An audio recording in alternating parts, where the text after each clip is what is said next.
मेरी सभी बहनों को करवा चौथ व्रत की हार्दिक शुभकामनाएं। भगवान शिव, मां पार्वती और करवा माता की कृपा से आप सभी को अखंड सौभाग्य की प्राप्ति हो। और इसी मंगल कामना के साथ आज की इस वीडियो में मैं आप सभी को करवा चौथ की सबसे सरल विधि करके दिखाने जा रही हूँ। तो देखिए, कई बार क्या होता है कि हम अकेले होते हैं या कहीं बाहर रहते हैं, या फिर कई बार जो भी महिलाएं मेरी बहनें हैं जो कि ऑफिस वगैरह जाती है, समय का अभाव होता है, तो कम सामग्री में हम कैसे करवा चौथ का पूजन अकेले ही कर सकते हैं। आज की इस वीडियो में संपूर्ण जानकारी दूंगी, यानी कि अकेले में हम किस तरह से पूजन करें और किस प्रकार से हम करवे फेर सकते हैं। और अगर आपके पास एक ही करवा हो तो कैसे आप इस पूजन को संपन्न कर पाएंगे, संपूर्ण जानकारी दूंगी, इसलिए वीडियो को अंत तक जरूर ही देखिएगा। सबसे पहले तो करवा माता के इस वीडियो को लाइक करके कमेंट सेक्शन में जय करवा मैया जरूर ही लिखिएगा। तो देखिए, इस वर्ष यानी कि साल 2025 में करवा चौथ का व्रत 10 अक्टूबर दिन शुक्रवार को रखा जाएगा। और इस दिन का शुभ मुहूर्त मैंने अपने चैनल पर पहले ही डाल दिया है, तो आप सभी मेरे चैनल में जाकर पूजा का शुभ मुहूर्त और साथ ही में चंद्र देवता के पूजन का शुभ मुहूर्त भी नोट करके लिख लीजिएगा। तो देखिए, करवा चौथ का जो व्रत है, ये सुहागिन महिलाएं पूरे दिन निर्जल और निराहार रहकर इस व्रत को रखती हैं और शाम के समय में करवा माता की पूजा करके चंद्रमा को अर्घ्य देने के बाद ही व्रत का पारण करेंगी। तो चलिए मैं आप सभी को बताती हूँ हमें पूजा कैसे करनी है। तो देखिए, व्रत से एक दिन पहले ही आप सभी अपने हाथों में मेहंदी लगा लीजिएगा और करवा चौथ वाले दिन नहा धोकर पूरे 16 श्रृंगार कर ले। इस दिन नई चूड़ियां, शादी का जोड़ा, नया लहंगा, जो भी आप पहनना चाहें इस दिन पहन ओढ़ कर तैयार हो जाएं। साथ ही मांग टीका अवश्य ही लगा लें। इसके बाद में हम एक चौकी लगाएंगे, चौकी के ऊपर लाल रंग का वस्त्र बिछा लेंगे और अब हम इस चौकी पर करवा चौथ माता को विराजमान करेंगे। तो सबसे पहले फूलों का या फिर अक्षत का आसन देकर, आपके पास में अगर करवा चौथ माता का फोटो या कैलेंडर है तो आप उन्हें विराजमान कर दें। अगर नहीं है तो आप अपने मोबाइल में देखकर भी इस पूजा को संपन्न कर सकते हैं। तो हमारे यहाँ इस पूजन को शाम के समय किया जाता है, यानी कि ये पूजा चंद्रमा उदय होने से थोड़े समय पहले ही प्रारंभ कर दी जाती है। देखिए, अगर आपके पास जो करवा माता का फोटो है उसी में गणपति बने हुए हैं तो आप उनका पूजन कर सकते हैं, और अगर नहीं है तो आप अपने घर में जो गणेश जी स्थापित किए हुए हैं उनको भी मंदिर से गणपति को लाकर यहाँ पर स्थापित कर सकते हैं। और देखिए, हर बार आपको नया कैलेंडर या माता रानी का फोटो लेने की आवश्यकता नहीं है। अगर आपके पास में पहले से ही करवा चौथ का फोटो या कैलेंडर है तो आप उनकी भी स्थापना करके विधि पूर्वक इस व्रत को संपूर्ण कर सकती है। तो मैं यहाँ पर कलश की स्थापना कर रही हूँ। बहुत से लोगों के यहाँ पर करवा चौथ के व्रत में कलश की स्थापना की जाती है, लेकिन कई लोगों के घर पर स्थापना नहीं की जाती है। तो आप अपने अनुसार देख लीजिएगा कि आपके यहाँ पर अगर कलश की स्थापना होती है तो आप इस प्रकार से कर लीजिएगा, और अगर नहीं होती है तो आप इस पार्ट को स्किप कर दीजिएगा। तो चावल की सहायता से मैंने यहाँ पर अष्टदल कमल बना लिया है, और इसके बाद हम एक तांबे या फिर पीतल का कलश लेंगे और कलश के ऊपर हमने स्वास्तिक बनाया है, और साथ ही कलश के कंठ पर मौली धागा भी बांध दीजिएगा। अब कलश के अंदर में हमने गंगा जल मिश्रित शुद्ध जल डाल दिया है, और इसके बाद में इस जल के अंदर हल्दी, सिक्का, सुपारी, अक्षत, पुष्प है तो पुष्प इत्यादि आप इस कलश के अंदर डाल देंगे। और अब हम इस कलश को आम के पत्तों से सजा लेंगे। अगर आपके पास में आम के पत्ते ना हो तो आप अशोक के पत्ते या पान के पत्तों से भी इसे सजा सकते हैं। और इसके ऊपर में चावल से भरी हुई एक प्लेट हम सभी रख देंगे, और अब इसे ले जाकर अष्टदल कमल के ऊपर हम स्थापित करेंगे। और चावलों से भरी प्लेट के ऊपर हम एक शुद्ध घी से भरा हुआ दीपक रखकर इसे प्रज्वलित कर लेंगे।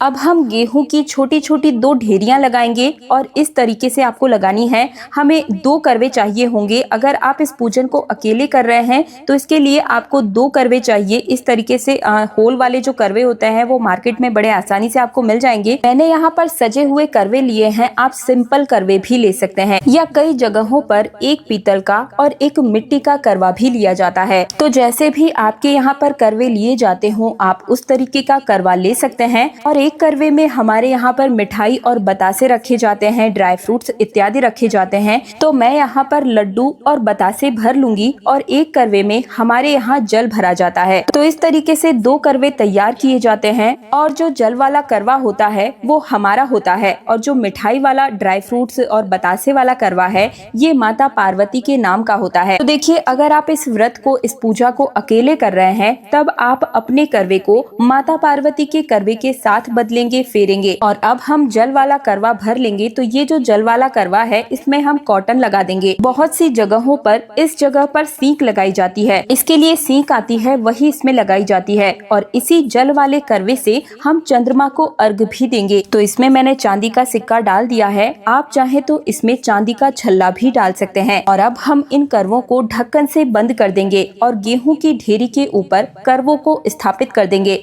तो इस तरीके से हमारे जो दोनों करवे हैं वो तैयार हो गए हैं। अब गंगा जल और फूल की सहायता से हम सभी को भाव रूपी स्नान कराएंगे और वस्त्र की भावना से हम सभी को कलावा भी समर्पित कर देंगे। करवा माता को हम लाल रंग की चुनरी समर्पित करेंगे। जो चुनरी आपने नवरात्रि के दौरान माता रानी को ओढ़ाई थी वही चुनरी हम यहाँ पर करवा माता को भी ओढ़ा सकते हैं। अब इसके बाद में गणपति जी का, करवा माता का, चंद्र देवता, सूर्य देवता का, फोटो में जितने भी देवी देवता विद्यमान हैं सभी का हम तिलक कर लेंगे। तो देखिए अलग अलग क्षेत्रों के हिसाब से करवा चौथ की जो पूजन विधि है उसमें थोड़ा बहुत फर्क होता ही है। जैसे कि राजस्थान में चीनी यानी कि मीठा करवा का प्रयोग किया जाता है। कई जगहों पर 2 करवे और कई जगहों पर 1 करवे से भी इस पूजन को संपन्न किया जा सकता है। वीडियो में मैं आप सभी को आगे बताती हुई चलूंगी। अगर आपके घर में कोई बड़ा बूढ़ा बताने वाला है तो आप उसी विधि से पूजन कर सकते हैं। और अगर आप 2 जन मिलकर इस पूजा को कर रहे हैं तो कुछ रिश्ते ऐसे होते हैं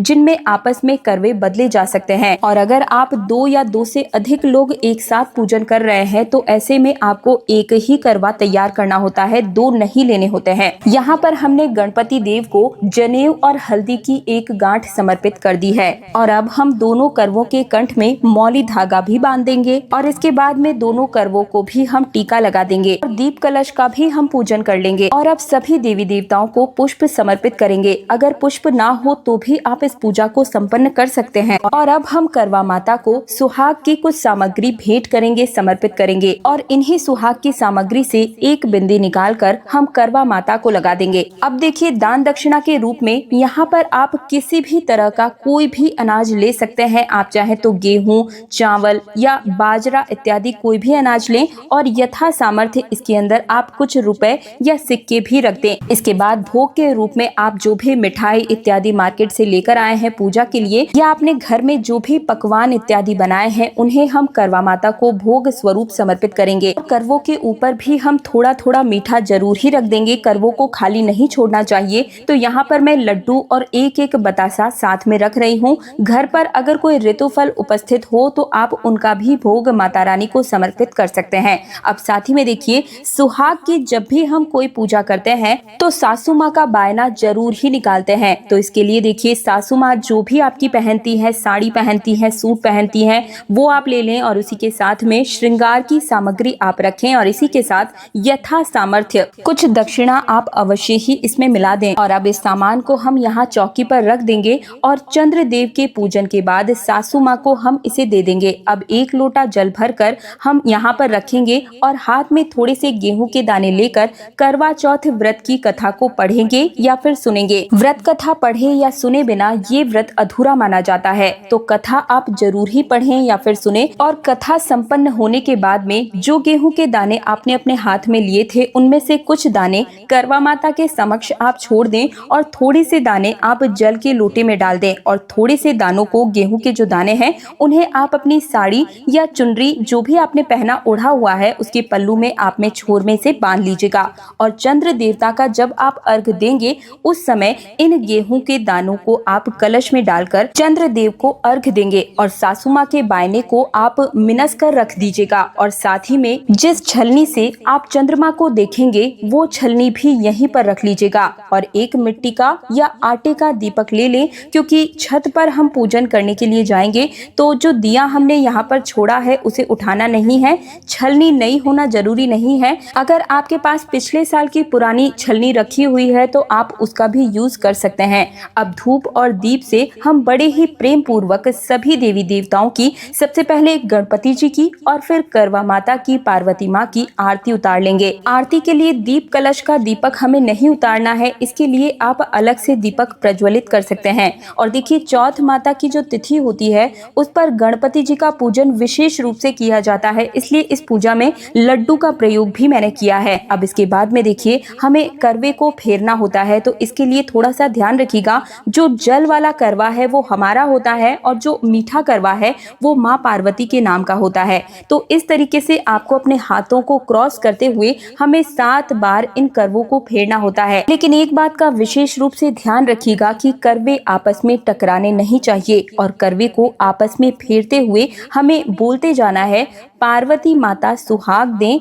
यानी कि पार्वती माता का सुहाग जैसे अमर है उसी तरह से हमारा सुहाग भी अमर रहे। तो ऐसी मंगल कामना के साथ हम 7 बार इन करवों को फेरते हैं और जैसे ही आपने 7 बार इन करवों को फेरा, आप देखिएगा जहां पर माँ पार्वती का करवा था वहां आपका करवा आ जाएगा और जहां आपका करवा होगा वहां माँ पार्वती का करवा आ जाएगा। और देखिए, अगर आपकी देवरानी या जेठानी या बहन या सहेली कोई साथ में पूजन कर रही है तो आप करवों को आपस में फेर सकती हैं। बस आपको ध्यान रखना होगा कि अपनी माँ के साथ और सासू माँ के साथ करवों को नहीं फेरा जाता है। अब देखिए, अगर आपने एक ही करवा लिया है तो आप क्या करेंगे, करवे को इस तरह से हाथ में लेंगे और करवा माता की तरफ दिखाते हुए 7 बार करवे को फेर लेंगे और साथ ही में बोलते हुए चलेंगे, पार्वती माता सुहाग दें, पार्वती माता सुहाग दें। और देखिए, हर जगह करवा नहीं फेरा जाता है, किसी किसी के यहाँ पर ही फेरा जाता है और किसी किसी के यहाँ पर नहीं भी फेरा जाता है।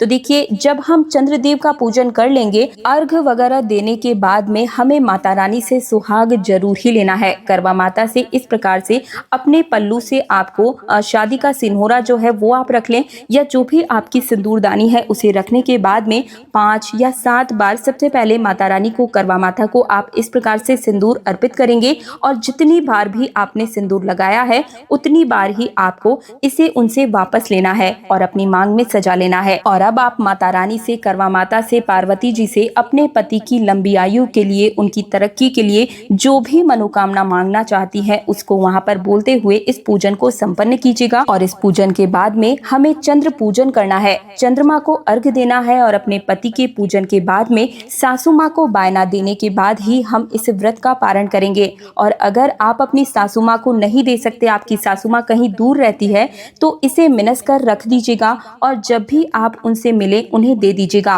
और जो सुहाग का सामान आपने समर्पित किया है उसे हम अपनी जेठानी, नंद या पंडिताइन को भी दे सकते हैं। और इन्हीं में से 1-2 सुहाग की सामग्री आप अपने पास में प्रसाद के स्वरूप में रख लें। और देखिए, अगर आपके घर में कोई बड़े बुजुर्ग रहते हैं तो उनके चरण स्पर्श करके उनका आशीर्वाद लें, अपने पति के चरण स्पर्श करके उनका भी आशीर्वाद इस दिन जरूर ही लीजिएगा। तो ये थी करवा चौथ से जुड़ी हुई संपूर्ण जानकारी और पूजा विधि। वीडियो पसंद आया है तो वीडियो को लाइक करके कमेंट सेक्शन में मुझे जरूर ही बताइएगा कि आपको मेरी ये वीडियो कैसी लगी। साथ ही इससे जुड़ी हुए संपूर्ण पूजा के जो मुहूर्त है वो मैंने अपने चैनल पर डाल दिए हैं, तो एक बार उन्हें भी जाकर जरूर ही देख लीजिएगा। और इस विधि को ज्यादा से ज्यादा अपने अड़ोसी पड़ोसी और जितनी भी बहनें आपकी जानकारी में जो करवा चौथ का व्रत रखने वाली हैं उन्हें इस वीडियो को ज्यादा से ज्यादा शेयर जरूर ही कर दीजिएगा। तो ये थी करवा चौथ की संपूर्ण पूजा विधि। अगर आपको ये वीडियो पसंद आया है तो मुझे कमेंट सेक्शन में जरूर बताइएगा। आज्ञा दीजिए, हैप्पी करवा चौथ।